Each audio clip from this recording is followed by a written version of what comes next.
अब स्टार्ट करते हैं, ठीक ना।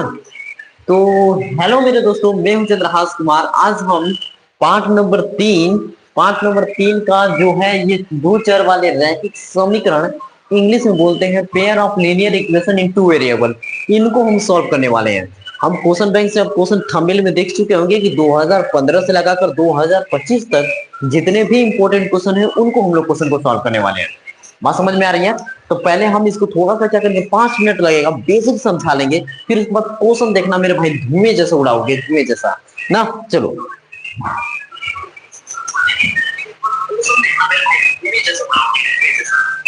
चैटिंग हम यहाँ पे ऑन कर देते हैं कि चैटिंग यहाँ पे आपकी कोई भी चैटिंग रहेगी यहाँ शो करेगा। हम लाइव चैट स्टार्ट कर देते हैं।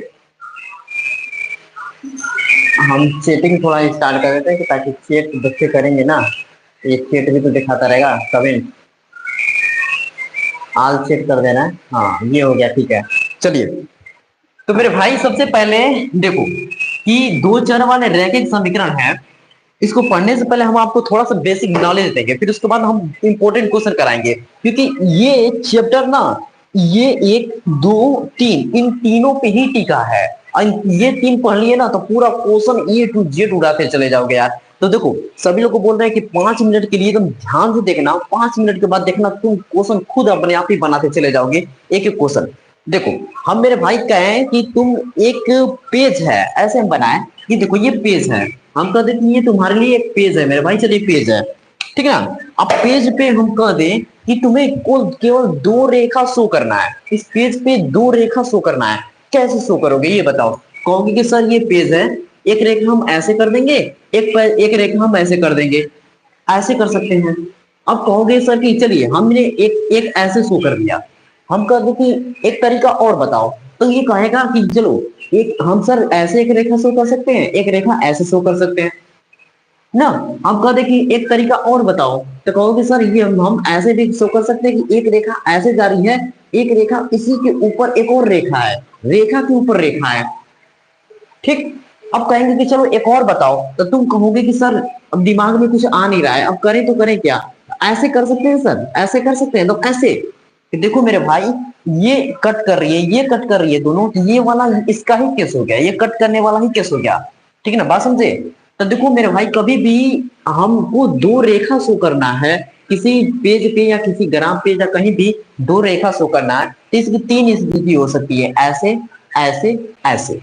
बस समझ गए? यहां से सुनते जाना, पूरा हम छाप देंगे, तो पूरा ए टू जेड छाप देंगे।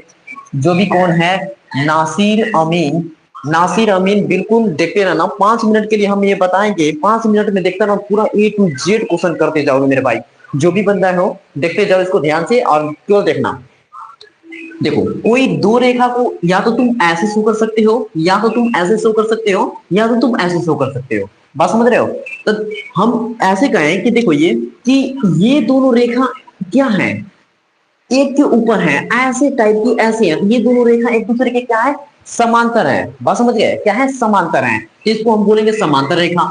ये एक रेखा एक दूसरी रेखा एक दूसरे को कट कर रही है, तो ये कौन सी रेखा है, प्रतिच्छेदी रेखा। बात समझे? ये एक दूसरे को कट कर रही है, तो कौन सी रेखा हो जाएगी, प्रतिच्छेदी, जिसे इंग्लिश में बोलते हैं इंटरसेक्ट। बात समझ गए? और ये समांतर है, इसको इंग्लिश में बोल सकते हैं कि पैरेलल है। बात समझ गए ना मेरे भाई?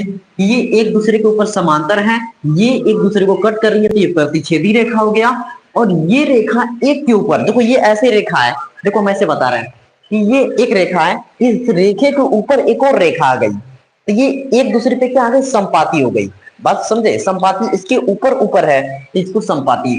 तो ये तीन है, तीन चीज समझ लेना, तीन चीज समझ लिए तो इस चैप्टर का पूरा ही काम खत्म करना। एक एक नंबर, दो दो नंबर, जो भी क्वेश्चन है, चार चार नंबर क्वेश्चन, सभी को हम कराते चले जाएंगे, ठीक है ना। तो पहले इतने समझ में आया आपको कि ऐसे रेखा होती है तो वो समांतर होगी, एक दूसरे को कट कर रही है तो प्रतिच्छेदी होगी, एक के ऊपर एक है तो संपाती होगी। क्लियर? तो चलो आगे बढ़ाते हैं, कहानी आगे बढ़ाते हैं, स्टोरी आगे बढ़ाते हैं। अब इसको हम कर दे रफ, ये सब थोड़ा छोटी छोटी बातें थी, इसको कर देंगे रफ। देखो कि ये नासिर अमीन, कोई बात नहीं मेरे भाई, आप देखते जाइए, ध्यान से देखते जाइए, हम आपको पूरा क्वेश्चन बताएंगे। आप पूरा ये कंसेप्ट क्लियर करके अंत तक आपको देखिएगा, आपको खुद ही यकीन हो जाएगा कि हमने बहुत कुछ सीखा है, बहुत कुछ क्वेश्चन हम बोर्ड का एग्जाम का लगा ले रहे हैं। देखिए, सबसे पहले कि अनुपात, लेखक सॉरी आलेख, अनुपात, ये है आलेख और ये है बीजगणितीय और संगतता। तीन चार चीज हमें सीखना है। कितना चीज? चार चीज। अनुपात सीखना है, अनुपात ये मोस्ट इंपोर्टेंट है। अनुपात, आलेख खींचना सीखना है और बीजगणितीय सीखना है और संगतता सीखना है। पहले बताइए, चार टॉपिक का चारों नाम याद रखना है। अनुपात, आलेख, बीजगणितीय, संगतता। इतना याद रखेंगे तो आपको पूरा ही काम हो जाएगा मेरे भाई।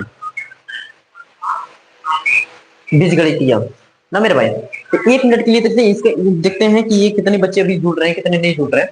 हम यहाँ पे शेयर भी कर दे रहे हैं। कितने यहाँ पे बच्चे होंगे नए नए, उनके भी आएंगे नए। ठीक ठीक ठीक, चलिए बहुत बढ़िया। चलिए कोई बात की दिक्कत नहीं मेरे भाई। देखिए, अनुपात में हम बताए थे कि सबसे पहले प्रतिच्छेदी रेखा, ये एक दूसरे को प्रतिच्छेद कर रही है। ये रेखा एक दूसरे को क्या कर रही है? प्रतिच्छेद कर रही है। इसको बोलेंगे प्रतिच्छेदी रेखा। और इनका अनुपात क्या होता है ये देखिए, a1 अपन में a2 is not equal to b1 upon में b2 is equal to c1 upon में c2। बात समझे? a1 अपन में a2, b1 अपन में b2, c1 अपन में c2। ये a1 अपन में a2, b1 अपन में b2 को कभी भी बराबर नहीं होगा।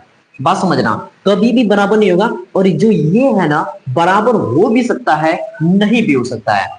कहने का मतलब क्या सर, कि कहीं कहीं देखो ये बराबर हम लिख दे, ये नॉट इक्वल टू, ये बराबर लिख दे तब पर भी सही है, ये नहीं बराबर है तब पर भी सही है। बात समझे? लेकिन हमको क्या मोस्ट इंपोर्टेंट याद रखना है प्रतिच्छेदी रेखा के लिए, कि हमारा ये वाला बराबर नहीं होना चाहिए। a1 अपन a2, b1 अपन b2, इसके कभी बराबर नहीं होना चाहिए। बोलो, कंप्लीट समझ में आ रही है? बात समझ में आ रही है? इसे प्रतिच्छेदी रेखा बोलेंगे। प्रतिच्छेदी रेखा का अनुपात हमारा ये हुआ। समझ में आया? तो देखो, ये अब हम बीजगणितीय में देखें तो इसका क्या होगा? एक हल होगा, अद्वितीय हल होगा। अब कहोगे सर एक हल और अद्वितीय हल ये क्या है, मुझे ये समझा दीजिए। देखो, ये रेखा और ये रेखा एक दूसरे को केवल एक बार कट की है। कितनी बार? एक बार कट की है जी, एक बार कट की है ना, तो इसे हम बोलेंगे एक हल या अद्वितीय। ये देखो, दोनों रेखा एक ही बार कट की ना, इसे बोलेंगे अद्वितीय हल। और क्या बोलते हैं? अद्वितीय, और कह सकते हैं एक हल। इतना समझ में आया? इतना समझ में आया ना? बस समझ में ना। देखो कि प्रतिच्छेदी रेखा का हम अनुपात a1 अपन में a2 is not equal to b1 upon b2 is equal to c1 upon में c2। बात समझिए? इतना याद हो गया? आगे बढ़ते हैं। अब हम ये संपाती रेखा है, तो संपाती रेखा के लिए हम कैसे बनाए थे? देखो बताओ, ऐसे बनाए थे ना संपाती रेखा के लिए। इस साइड बनाते भी जाए क्या? इस साइड बनाते जाए ताकि देखते भी जाए आप। ऐसे ये प्रतिच्छेदी रेखा ऐसे है, एक दूसरे को कट कर रहा है। और संपाती रेखा के लिए एक रेखा के ऊपर रेखा, ऐसे हम तीर बना दे, एक रेखा के ऊपर रेखा है संपाती। उनका अनुपात क्या होता है? देखिए मैम, हम बता दे, जैसे ये रेखा है, इसके ऊपर एक और रेखा रख दिया, एकदम सेम रख दिया।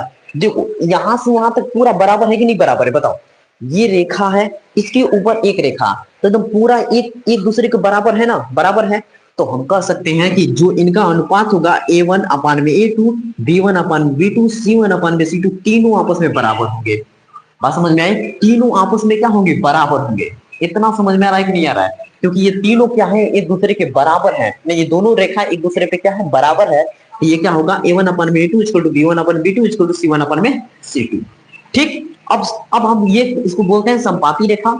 अब इसका बीजगणितीय देखें तो देखिए अनंत हल। इसका पूछे कि हल कितना है, ये देखिए एक रेखा दूसरी रेखा एक दूसरे को कितनी बार टच की है? बहुत अनंत बार टच की है ना जी। ये देखो कितनी बार टच की है, एकदम टच करती जा रही है। ये इसका